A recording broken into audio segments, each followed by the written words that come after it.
guys, my name is Autumn, and every week I will be telling you a spooky story that's true, that's either a haunted location, haunted item, or haunted person. Hopefully not me. So sit back, relax, turn off your lights, and light some candles, and let's get spooked.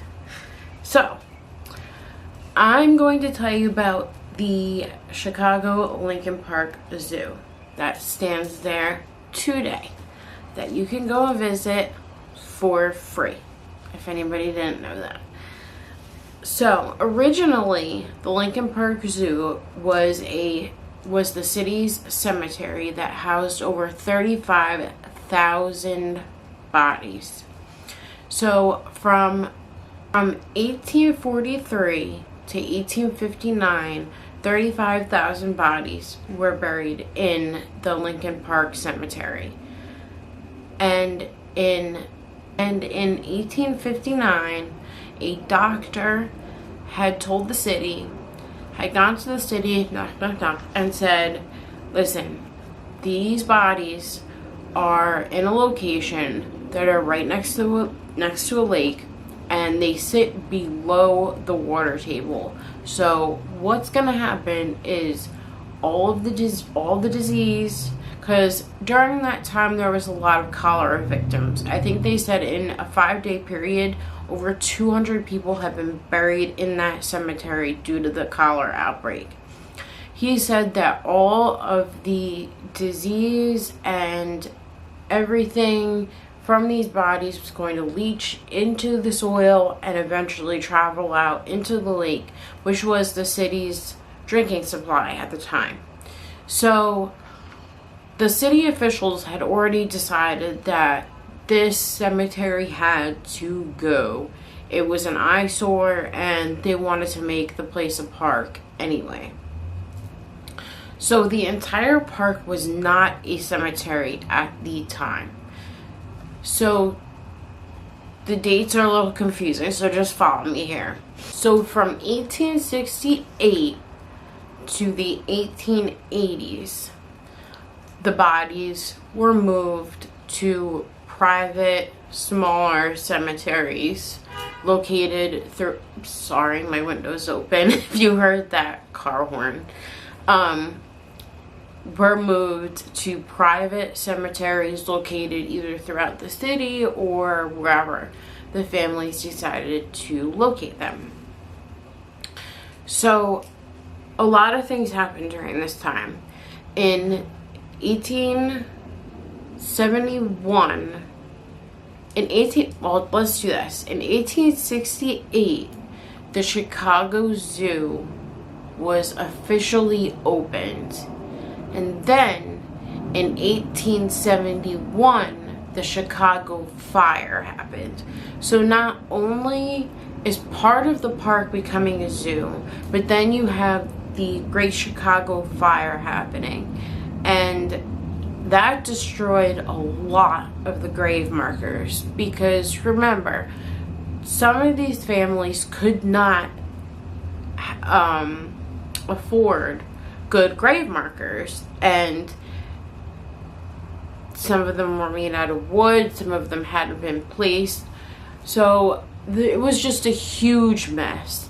Plus they had only hired 10 guys to move 35,000 bodies.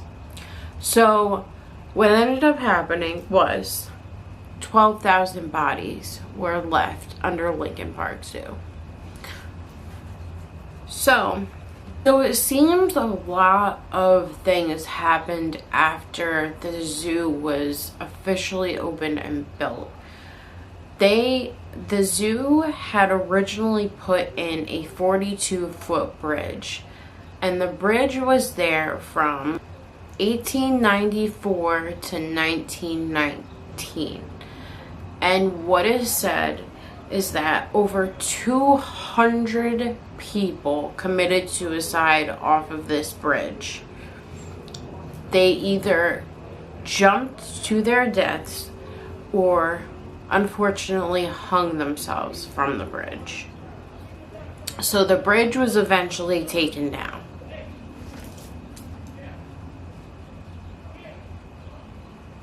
Really? Somebody's having a conversation outside my window right now.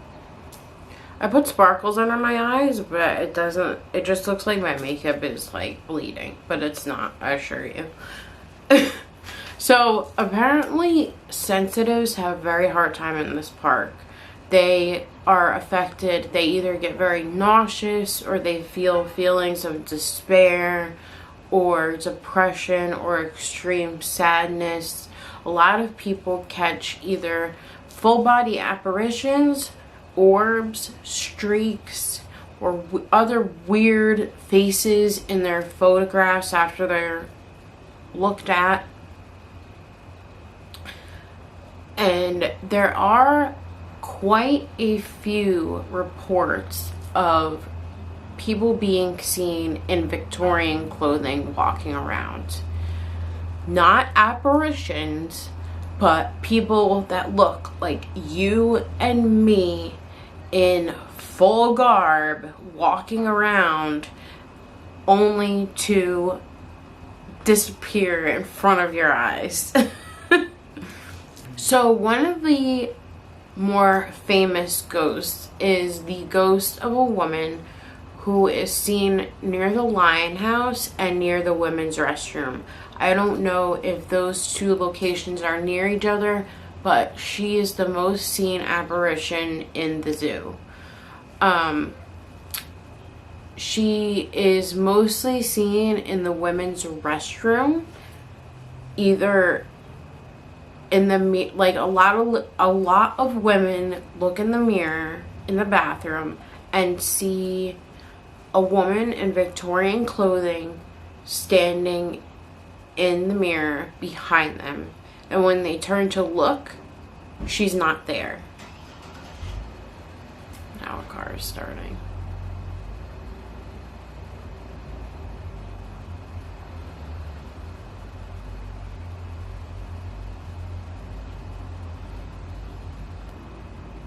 Some women have even reported seeing this woman in Victorian clothing. Some women have even reported seeing the woman in the mirror standing behind them. They'll turn to look, and when there's nobody there, and when they turn back around, she's still in the mirror. I'd be like Scooby-Doo and just bolt out of that. Screw having to pee, I'm out of here. There's also a part of Lincoln Park that's called the Old Town or Old Town section, and it is said that there were large houses built in this Gold Coast section of Lincoln Park. I'm not exactly sure what that means, if that's the name of the neighborhood in Lincoln Park, but it seems like it's like a Lincoln, there's Lincoln Park, the actual park where the cemetery was and the zoo now stands, and Lincoln Park, like greater Lincoln Park, like the area, or maybe they built like actual buildings where the park used to be, because this used to be a humongous park. So remember in the beginning I said only, even when it was a cemetery, only part of it was the cemetery. Those 35,000 bodies only covered part of that huge park. So when they were building these big houses, in the foundation of the houses, they did find bones. And they actually had a shaman on call. Whenever they would find bones, they would call up the shaman, and the shaman would come, do a ritual, and they would always return the bones back to the resting place that they had found them, so that when they built the house, nothing bad or, I guess, paranormal would happen. I'm sure a lot of those houses are haunted to this day. Let's just put it that way. Also, In 1962, they were building a barn in the zoo, and they found 12 bodies under the barn. And what the commissioner did was, now there's police sirens. Come on. I live in the city, so. So what happened was the commissioner decided, are you kidding?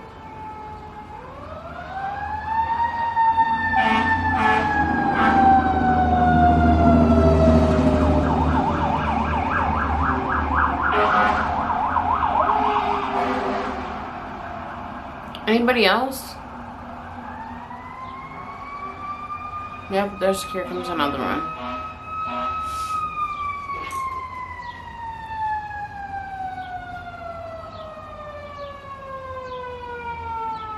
We have time. We have time.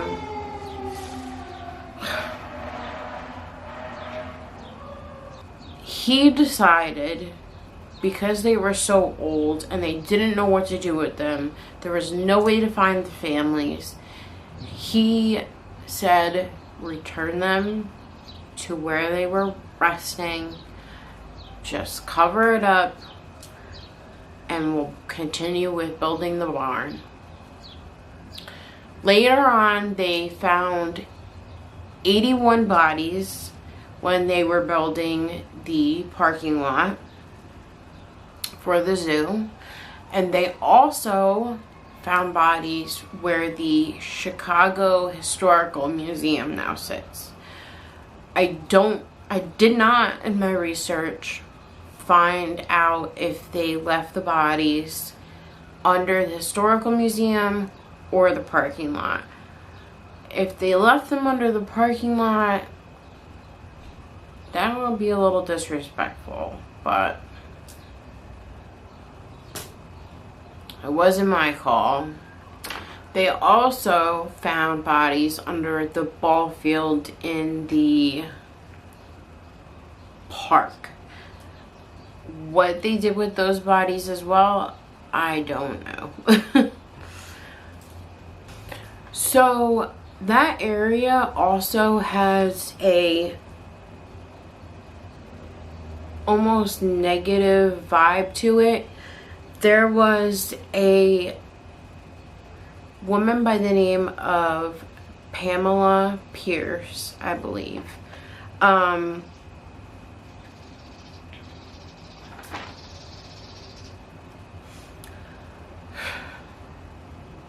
That area also has a negative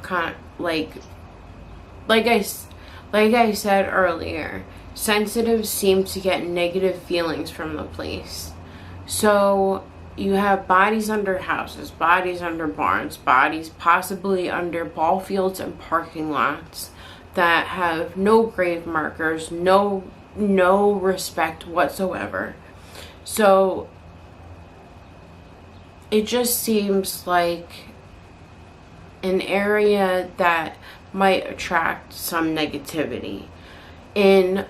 On October 1st, 1982, the body of Paula Prince was found due to the Tylenol poisoning murders. That was that big huge case when Tylenol was laced with cyanide. I believe that was due to a disgruntled employee. I'm not sure if they ever found out who did it. I don't think that they did. But I will leave that to the true crime YouTubers. I'll stay in my lane. He did buy that bottle of Tylenol at the Walgreens on North Ave in the Old Town section of Lincoln Park. So, famed parapsychologist Ursula Bielewski, I'm sorry Ursula if I'm mispronouncing your name, I'm sorry. But She, I believe, had the pleasure of doing a haunted night at the zoo during their October season, and she said that it is currently one of the most haunted places that she has ever visited, which is strange because when you think about all of these haunted locations that we hear about, like the Conjuring House and, you know, Amityville House, I mean, Chicago Zoo just does not, it's not up there. It's not up there with the other ones, but, you know, it's a zoo and it's a park and they want to keep it that way. So, of course, they're not going to say, hey, there's 12,000 bodies underneath this park. Come and visit us. Enjoy the monkeys. But this also isn't a new phenomenon. People have been reporting hauntings at Lincoln Park Zoo for 150 years. And that's just at the zoo itself. It is one thing that points to Lincoln Park Zoo having been a cemetery, and that is called, I believe, the Couch Monument. It's a monument. I don't know if it's an actual grave itself, but it is a monument that was part of the cemetery, and it still stands in the zoo till this day. I also wanted to say that the mirrors, when we were talking about the Victorian lady, the mirrors in the women's restroom face one another. There's sinks lining one wall and sinks lining another wall, creating a almost infinity effect if you were to look into one mirror. So a lot of paranormal investigators say that that is a place where spirits can easily travel through because it creates that infinity portal looking effect. So it's possible that this Victorian woman that they see around the Lion House and the women's restroom may be traveling in and out of those mirrors. Anyway, guys, it's still a great place to go. If you like zoos, go there. I've never visited Chicago, but I would love to go just to take it in and see what I feel. And I just never expected to find this out. If you want to hear about more unknown or lesser known haunted locations, let me know. I will get around to covering the larger locations that I mentioned earlier, but as of right now, I'm brandy new, so go easy on me. Again, my name is Autumn, and I hope you enjoyed my video. Like, comment, subscribe, or if you don't like the video, tell me what I can do better and leave it in the comments below. Thanks, guys. Stay spooky.